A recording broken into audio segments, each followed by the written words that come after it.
అయ్యండి, నేను మా ఊర్లో ఉన్న రిలయన్స్ సూపర్ బజార్కి వెళ్ళాను. నేను అక్కడ చూసుకోలేదండి బిల్లు. తప్పుగా ఎక్స్ట్రా ఎందుకు వేస్తారు అనుకుంటాం మనం. చూడండి, నేను కేజీ తీసుకున్నాను. దానికి ఎక్స్ట్రా కేజీకి బిల్లు కలిపి 249 రూపాయలు వేసారన్నమాట. సోషల్ మీడియాలోని చాలా చూశాను ఇలాంటివి. నేను నిజంగా అవి రియల్ కాదనుకున్నాను. నేను చేసిన ఖరీదులో ఇలా వేస్తే బిల్లు చూసి షాక్ అయ్యానన్నమాట. మీకు కూడా ఇలాగే జరుగుతూ ఉంటుంది. పెద్ద పెద్ద షాపులకి వెళ్ళినప్పుడు జాగ్రత్తగా చూసుకుంటూ ఉండాలి బిల్లు. మీకు కూడా ఇలా జరిగి ఉంటే కామెంట్ చేయండి. రిలయన్స్ మార్ట్ గారికి వచ్చానండి బిల్లు ఎత్తుకుని అడుగుదామని. ఏమంటాడో మేనేజర్ చూద్దాం. మేనేజర్ గారు నీకు తెలిసిందేమే.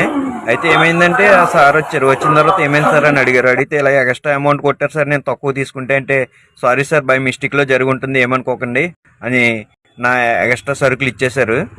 ఈ వీడియో ఎందుకు పెట్టానంటే మీకు అప్పుడప్పుడు ఇలా జరిగే ఉంటుంది. డబ్బులు ఊరికనే రావు, మీరు చూసుకుంటారని కోరుకుంటూ share video, like and subscribe.